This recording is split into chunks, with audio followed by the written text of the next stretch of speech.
आवाज जातोय का? सर्व श्रोत्यांना नमस्कार. परवाच योगेश भाऊंनी रामायणातल्या स्त्री व्यक्तिरेखांबद्दल सांगितलं, तसंच पंचकन्यांचा उल्लेख झाला. पण त्यापुढे मात्र पारमार्थिक साहित्यात स्त्री व्यक्तिरेखांची वानवाट आढळली. म्हणूनच एक स्त्री म्हणून मला कायमच स्त्री संतांबद्दल कुतूहल वाटत आहे. आपल्याकडे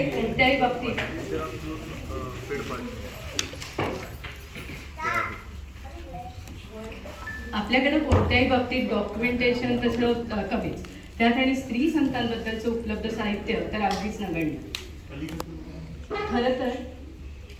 खरं तर समर्पण हा गुण स्त्री जातीत उज्जतच असतो. झोकून देऊन स्वतःला विसरून जाणं तिला सहज साध्य होतं. लांब कशाला, स्वतःसाठी वेगळा वेळ हवा ही कल्पनाही माझ्या आधीच्या पिढीला मान्य नव्हती. केलेल्या कामाचे मार्केटिंग करायची ना त्यांना सवय होती, ना समाजानं कधी त्याची दखल घेतली. कदाचित म्हणूनच कितीतरी स्त्रिया दुर्लक्षित राहिल्या, अज्ञात राहिल्या, बऱ्याच जणींची नावं कालप्रवाहात मुक्त झाली. ते असं होतं. म्हणूनच आज आपण अशा स्त्री संतांबद्दलच्या गोष्टी ऐकणार आहोत. प्रथम वेण्णा स्वामी. त्यांच्याबद्दल जेव्हा ऐकलं तेव्हा माझं अगदी मन भरून आलं. एकतर त्या स्त्री संत म्हणून भावल्या, त्यांचा अधिकार भावला, तसंच त्या मिरजेच्या माझ्या माहेरगावच्या म्हणून पहिल्या वाचनातच त्यांची आणि माझ्याशी अपसूक नातं जुळलं. आपला देव अनन्य भक्तीसमोर शरण जातो. गोरा कुंभारासाठी तो मडकी असतो. श्रीखंड बनवून एकनाथांच्या घरी पाणी भरतो. त्याचप्रमाणे संत वेण्णाबाईंच्या मदतीला तो कसा आणि कोणत्या रूपात आला ते बघूया. स्थळ आहे चाफळचं राम मंदिर.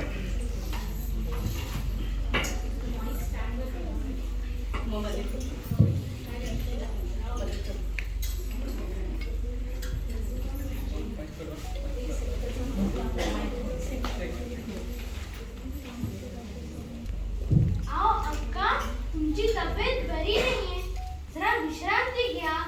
कामाचं बघू नंतर. अहो का करू, भिक्षा मागायला जायच्या आधी उत्सवाची तयारी अक्काबाईंना माझ्यावर सोपवली आणि मी अशी तापानं अडली. रामराया, तूच बघतोस ना, काय करू आणि कसं करू, कसं तोंड दाखवू माझ्या अक्काबाईंना. कोण पाहिजे ग? मी रामाबाई शेळ्याची. अक्काबाईंनी पाठवले उत्सवाच्या मदतीला. वेण्णाबाई म्हणजे तुम्हीच ना? हो हो, मी. माझ्या अक्कालाच माझी काळजी. तिथे राहून माझा विचार केला.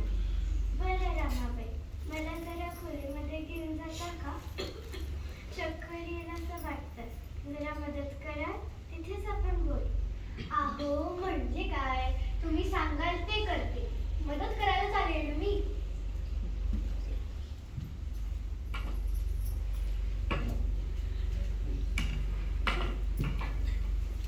अहो माझी धनी, तुका रामांची शिष्य.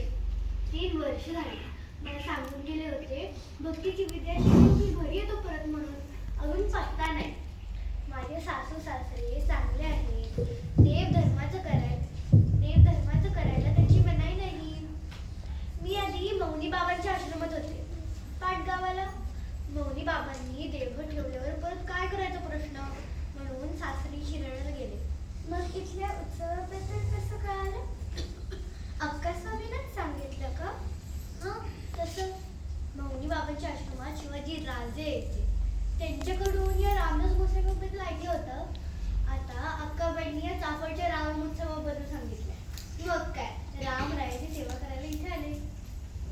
तसं काय, सगळ्या कामांची इथं सवय आहे. निवड, टिपण, शेणगोठा, साफसफाई, स्वयंपाक, काही सांगा. बरं, आधी तुम्ही साफसफाई करायला घेता का? मग स्वयंपाकाच्या पूर्वतयारीचं बघ. मग रामाबाईंनी कामाचा ताबाच घेतला. प्रथम साफसफाई, सगळं सामान जाऊन ठेवणं, निवड टिपण असं झपाट्यानं काम चालू होतं. त्याचबरोबर वेण्णाबाईंना औषध पाणी सुद्धा. साधारण 8-10 दिवसानंतर वेण्णाबाईंना चांगले बरे वाटू लागले. रामनवरात्राच्या आदल्या दिवशी अमावस्येला काय घडले ते पाहू. रामाबाई, तुम्ही आलात म्हणून निभावलं. तुमचे आभार कसे मानायचे कळत नाही हो. इथली सगळी व्यवस्था अक्का स्वामी बघतात. आता त्या आल्या की तुमचं कर्तृत्व सांगते. आली वाटतं मंडळी. रामाबाई पालखी आलेली दिसतीये. 200 तरी लोक दिसतात.